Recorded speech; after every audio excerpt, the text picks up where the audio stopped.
RT media centre, দেশ ও ইসলামের কথা বলে। মনে আছে নাকি এত বড় নৌকো রাতের দেড় হাত এক সিফারা বগদাদি কায়দা কইছে, তার নাম ছিল। এই বড়িয়া ওর মধ্যে কোরআন শরীফ ধরিয়ে পারে নাই, এর মধ্যে মাইয়ের বিয়ের বয়স হয়ে গেছে। চতুর্দিক দিয়ে বিয়ের প্রস্তাব আসতেছে, বিয়ে এক জায়গায় ঠিক হয়ে গেছে।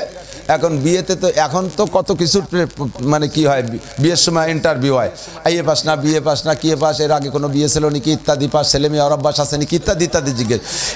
এখন তো কতগুলো। আর আগে আলো কোরআন শরীফ পড়া শুনতো মুরব্বীরা, কতক্ষণ দস্তারখান সেলাই করতে পারে নাকি, টেবিল ক্লথ সেলাই করতে পারে নাকি, বালিশের গিলাফ সেলাই করতে পারে নাকি, হাতের কোনো সেলাই আছে নাকি, রান্নাবান্না কেমন পারে, মুড়ি বাঁচতে পারে নাকি, ইত্যাদি ইত্যাদি। তো তার ভিতরে এক নম্বর ইন্টারভিউ ছিল কোরআন শরীফ পড়তে পারে নাকি। আর প্রথম দিন যদি কোরআন শরীফ পড়তে না পারে তাহলে তো মাইয়ের বিয়ে হবে না।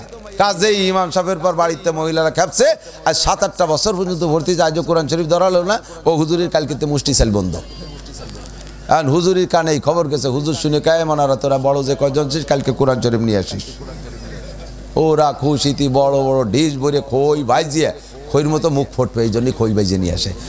এই হালকা হালকা কি গুড় দিয়ে, জোলা গুড় দিয়ে খই এক ডিশ ভাইজিয়ে নিয়ে কোরআন শরীফ ধরাইতেছে, হুজুর ধরাই দিয়েছে কোরআন শরীফ, ওই পর্যন্তই শেষ, ওর কিচ্ছু পড়তে পারে না।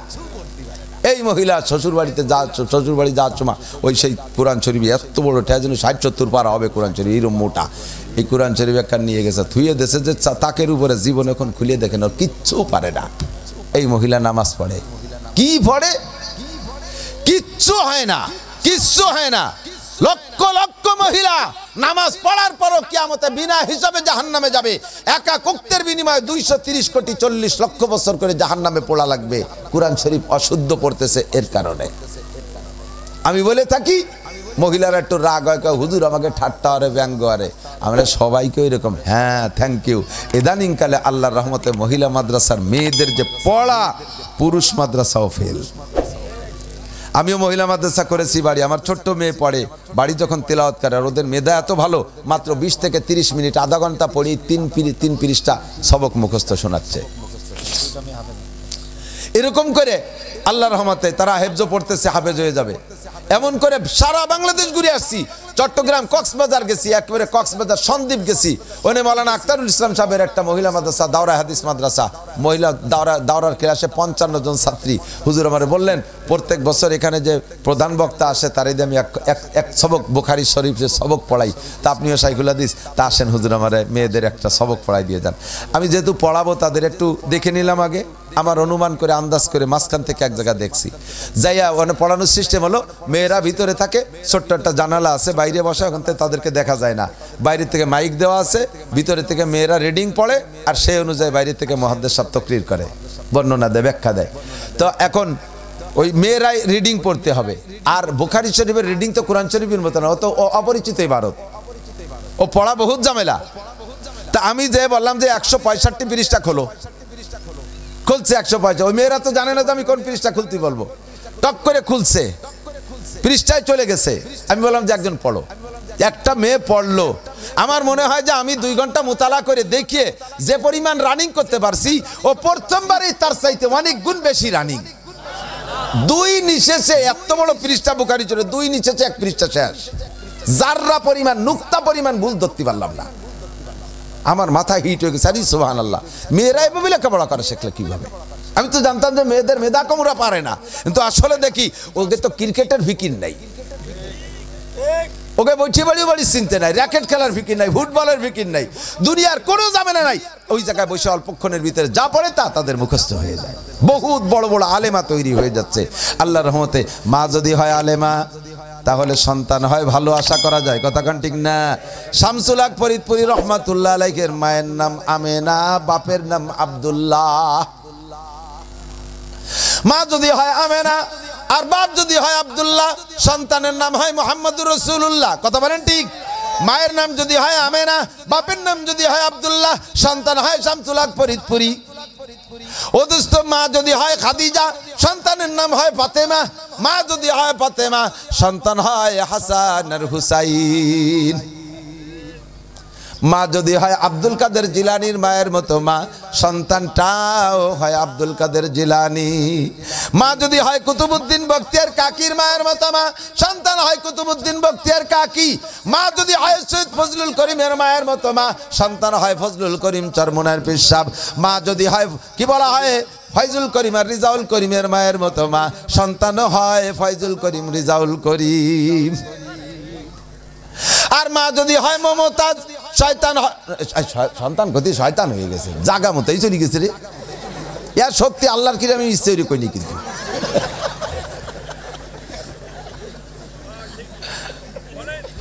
জাগাতে জাগাই চলে যায়। এই আজকের এই কথাটা ইলহামি কথা হয়ে গেছে, বলেন আলহামদুলিল্লাহ। মা যদি হয় নায়িকা, সন্তান হবে নায়ক আর নায়িকা, ঠিক না? মা যদি হয় মাঠ মারাই নিয়ে, মাঠ মারাই নিয়ে বুঝেন নাকি, ফিল্ডিং মেরে বেড়ায়, যেখানে সেখানে পাড়া বেড়ানি মুরগির মতো, এ বাড়ি ও বাড়ি সে বাড়ি, হাট বাজার মার্কেট ফার্কেট করে বেড়ায়, ওই মায়ের পেট থেকে তো আব্দুল কাদের জিলানি হয়, মঈনুদ্দিন চিশতি, কুতুবউদ্দিন কাকি, ফয়জুল করিম, রিজাউল করিম, শামসুল হক, আবুল হাসান যশোরী, এগুলো না, যা হবার তাই। ঠিক না? টালটু বল্টু, হ্যাঁ, নায়ক নায়িকা, গাঁজাখোর, হিরোইন, আবাখোর, যত বদমাইশ পয়দা হয়। এই জন্য আমি বলবো সন্তানদের পরে হবে। সন্তানদের ভালো করতে পারবো না, আমি পারবো না। আগে গুড়া ভালো করেন, আগে মা ভালো করেন, আগে জমিনটা ভালো করেন, তাহলে ইনশাআল্লাহ সন্তান ভালো হওয়ার আশা করা যায়। ঠিক কি ঠিক না? 90%, 90%, আরে ভাই 10% নষ্টের যুগ এসে গেছে। সব ভালো হবে না কোনো জায়গায়। স্কুলে কত ভালো স্কুল, তাই বলে কি সব কজন ফার্স্ট হয় নাকি? ওর মধ্যে সিরিয়াল আছে না নাই? 100 ছাত্র হইলে 100 রোল নাম্বারের একজন আছে না নাই? আর 100 রোল নাম্বার যাইতে গেলে 1 থেকে 100 পর্যন্ত জাতি গেলে ওর তো কিছুই থাকে না। এক এক করে কম পাতি গেতে গেলে না, মার্ক তো মোটে 100, তাহলে 1 নম্বর জন পাইছে 100, এরবারে এক এক করে কম পাতি গেলে 100 নম্বর আলা কিছু থাকে। অথচ স্কুলে তো কত ভালো, এক করে ভিকারুন্নেসা, খয়রাতুন্নেসা, কত ভালো স্কুল। কাজী দুষ্ট পার্সেন্ট কিছু সব জায়গা নষ্ট থাকবে। নূহ আলাইহিস সালামের ছেলের নামও কেনান, কেনানের বাপও কিন্তু একজন রসুল, ঠিক না? ফাঁকে কেনান হয়ে গেছে। আবার ইব্রাহিম আলাইহিস সালামের বাপের নাম আজর, কাফেরের ঘরে আল্লাহ ইব্রাহিমও বানায় দিয়েছে। এটা আল্লাহ পাক রব্বুল আলামিনের কুদরত, কিন্তু সিস্টেম না। সিস্টেম হলো জমিন ভালো তো ফসল ভালো, বীজ ভালো তো ভালো ফসল। আজকে ওই জায়গায় আসার সময় দেখলাম নারকেল গাছের ছবি দিয়েছে, গোড়ায় নারকেল, উপরে লিখে দিয়েছে ভালো বীজের ভালো ফল, ভালো বীজের ভালো চারা, ভালো বীজের ভালো গাছ। তাই যদি হয় তাহলে বীজও এ জায়গাও ভালো লাগবে, জমিনও ভালো লাগবে কি লাগবে না? কি সুন্দর করে আল্লাহর রহমতে মেয়েদেরকে কোরআন পড়া শিখিয়ে দিচ্ছে। আগে এলাকাতে ঘুরতাম, এই যে বর্ডার সাইড দিয়ে, যত এখান থেকে পূব দিক যাবেন তত ধার্মিকতা বেশি কিন্তু পাবেন।